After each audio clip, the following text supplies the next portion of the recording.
Chapter 3. Thought Selection. If one goes to market to buy the materials for a good dinner, he will carefully choose things of a superior quality. Not only the enjoyment of the meal, but its nourishing qualities depend upon the right selection. One will go into detail as to the different cuts, if he be a meat eater, and note the species, soundness, and ripeness of the vegetables and fruits. Who wants to eat decayed meat or unsound vegetables? We value our bodies and strive to supply them with food which is favorable to health and easily digestible. While the right combination for a good dinner is desirable, the quality of the finer and more complex food for the mind is of far greater importance. Dyspepsia of the stomach is bad enough, but mental and moral indigestion is much more serious and persistent, and often brings the first-named disorder in its train. The mind can be stuffed, starved, or poisoned as truly as the body. Feed a boy upon nickel or dime novel thoughts, and if he does not provide himself with pistol and knife and seek adventures, he will, at least, have strong impulses in that direction. If the seductive doses are continued, he will grow into a bundle of living disorderly forces. If he devour tragedy, he will become tragic inside, and some of it will break through the crust of restraint upon small provocation. On account of bad feeding, there is often a seething mass of uncivilized impulses which are only hidden by a thin civilized veneer.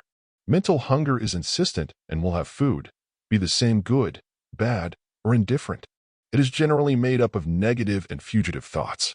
Every thought is a force, and if our vision were keen enough, we could, perhaps, see them thick in the mental atmosphere which surrounds us, and distinguish their quality.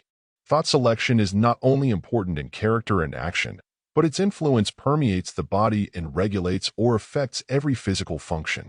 Sickly, evil, or angry thoughts tend to natural expression in a sickly body.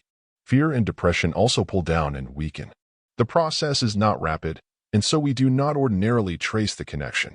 A fit of the blues will cause indigestion, and the latter sensation will react upon the former and intensify the color, but it was wrong thinking that caused them both. The blues with their whole uncanny brood never come unless they have been invited. The condition of the present is always the natural outcome of the past. It is absurd to blame chance, and still more so to call it divinely sent. It is vastly better to own up and admit that we did it with our little hatchet, thought.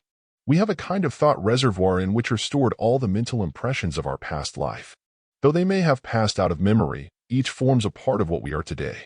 Under some unusual conditions, and especially in the case of persons who are in process of drowning, all the details of past thinking are flashed like lightning before the consciousness. Because thought is creative, great care should be taken in its regulation. In a chemical mixture, every drop modifies the compound, and so every thought adds its sweetness or bitterness to the life and character.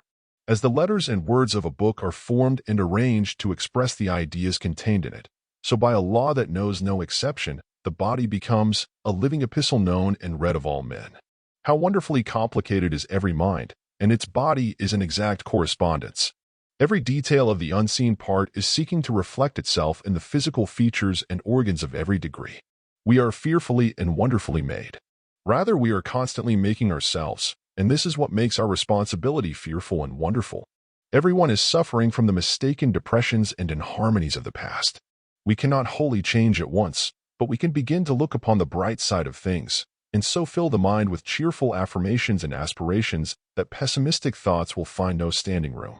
Everything around us takes on the aspect with which we have clothed it by our thought.